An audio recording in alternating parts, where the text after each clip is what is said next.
अस्सलाम वालेकुम। आज का हमारा टॉपिक है डिस्पोजल ऑफ हॉस्पिटल वेस्ट। आज के लेक्चर में हम देखेंगे कि हॉस्पिटल वेस्ट क्या होता है, हॉस्पिटल वेस्ट की कितनी टाइप्स है और इसको हम प्रॉपरली किस तरह से डिस्पोज कर सकते हैं। तो चलिए शुरू करते हैं। हॉस्पिटल वेस्ट या फिर बायोमेडिकल वेस्ट एक ऐसा वेस्ट होता है जिसमें इन्फेक्शियस मटीरियल प्रेजेंट होते हैं और ये इन्फेक्शियस मटीरियल ह्यूमन या एनिमल की ट्रीटमेंट से या फिर बायोलॉजिकल रिसर्च से जनरेट होते हैं। जब हॉस्पिटल्स में ह्यूमन या एनिमल को ट्रीट किया जाता है, उनको डायग्नोस किया जाता है, तो उससे जो इन्फेक्शियस मटेरियल जनरेट होता है उसको हम हॉस्पिटल वेस्ट या फिर बायोमेडिकल वेस्ट कहते हैं। हॉस्पिटल वेस्ट को दो टाइप्स में डिवाइड किया जाता है, रिस्क वेस्ट और non risk waste.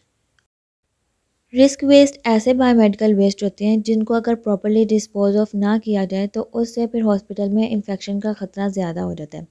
For example contaminated sharps, इसमें हमारे पास सिरिंजेस, इंजेक्शन, नीडल या स्कैपल्स वगैरह आ जाते हैं।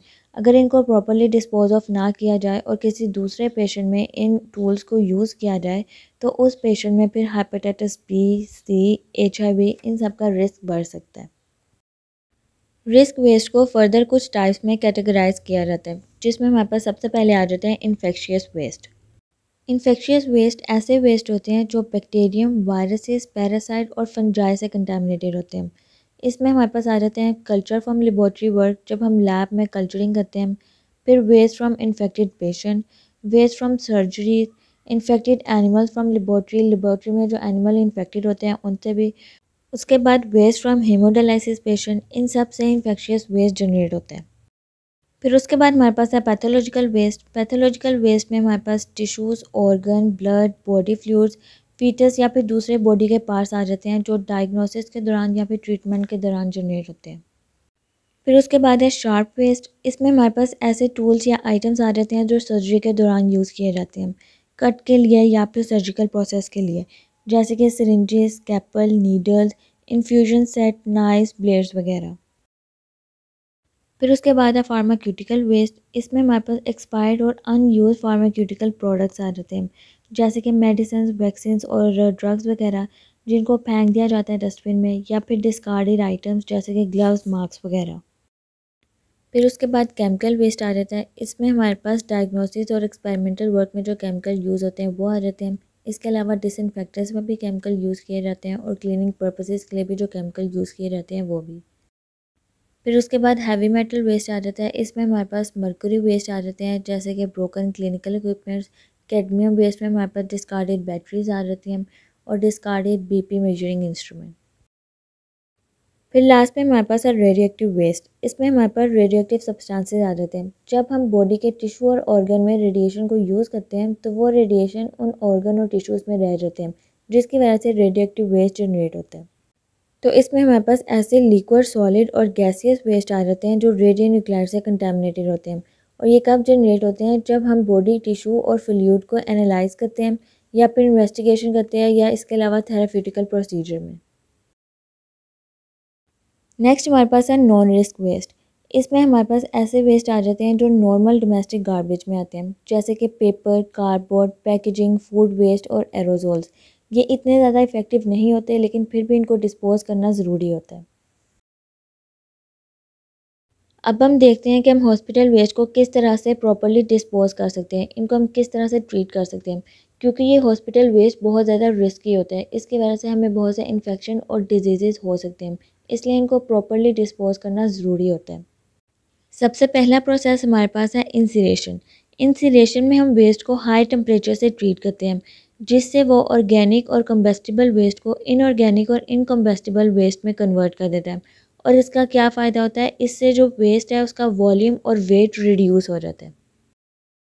इंसिरेशन के प्रोसेस के लिए हमें कुछ रिक्वायरमेंट्स चाहिए होती हैं, जैसे कि जो कम्बस्टिबल मैटर है वो 60% होना चाहिए, नॉन कम्बस्टिबल सॉलिड 5% और जो मॉइस्चर कंटेंट है वो 30% होना चाहिए।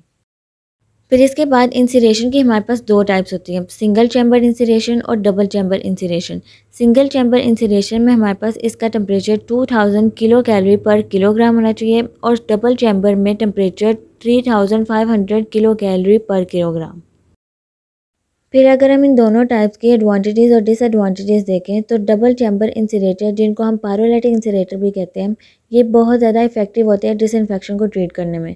और डिसएडवांटेजेस इसकी ये है कि ये साइटोटॉक्सिन को प्रॉपर्ली डिस्ट्रक्ट नहीं कर सकता, उनको प्रॉपर्ली ट्रीट नहीं कर सकता, और इसके लिए हमें ज़्यादा इन्वेस्टमेंट चाहिए होती है। ये प्रोसेस थोड़ा सा एक्सपेंसिव होता है। फिर इसके बाद अगर हम सिंगल चैम्बर इंसिनेटर के एडवांटेजेस देखें तो ये डिसइंफेक्टेंट को प्रॉपर्ली ट्रीट कर पाते हैं, वेस्ट के वेट और वॉल्यूम को ये रिड्यूस करते हैं। इसके लिए हमें ज़्यादा ट्रेंड ऑपरेटर्स की ज़रूरत नहीं होती और ये लो कॉस्ट का प्रोसेस होता है, इसके लिए हमें ज़्यादा इन्वेस्टमेंट नहीं चाहिए होती। फिर अगर हम इसकी डिसएडवांटेज की बात करें तो ये हमारे इन्वायरमेंट में एटमॉस्फेरिक पोल्यूशन इमिट करते हैं। फिर लास्ट में हमारे पास इंसिनेटर की एक और टाइप है, रोटरी किलन। रोटरी किलन को इन्फेक्शियस वेस्ट, केमिकल वेस्ट और फार्मास्यूटिकल वेस्ट को ट्रीट करने के लिए यूज़ किया जाता है। इसकी डिसएडवांटेज ये है कि ये एक्सपेंसिव प्रोसेस है और इसके लिए हमें ज़्यादा इन्वेस्टमेंट की ज़रूरत होती है। नेक्स्ट मेथड हमारे पास है केमिकल डिसइंफेक्शन। इसमें हम केमिकल्स को वेस्ट में ऐड करते हैं ताकि उनमें जो पैथोजेंस हैं उनको किल और इनएक्टिवेट किया जाए। ये ज़्यादा सूटेबल लिक्विड वेस्ट के लिए होते हैं, जैसे कि ब्लड, यूरिन, स्टूल्स वगैरह। फिर इसके बाद अगर हम इसके एडवांटेजेस देखें तो ये हाईली एफिशिएंट डिसइंफेक्शन है और ये प्रोसेस इतना ज़्यादा एक्सपेंसिव नहीं होता, क्योंकि ऑब्वियसली केमिकल इतने ज़्यादा एक्सपेंसिव नहीं होते, तो ये एक रीज़नेबल प्रोसेस है।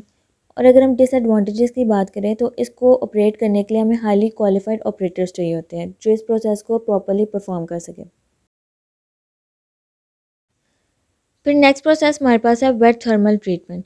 इसमें हम इन्फेक्शियस वेस्ट को हाई प्रेशर स्टीम से एक्सपोज करते हैं। इसमें बेसिकली हम स्टीम से वेस्ट को ट्रीट करते हैं, जैसे ऑटोक्लेविंग के प्रोसेस में किया जाता है। वेट थर्मल ट्रीटमेंट की डिसएडवांटेज ये है कि इस प्रोसेस को ऑपरेट करने के लिए हमें हाईली क्वालिफाइड टेक्नीशियंस की ज़रूरत होती है।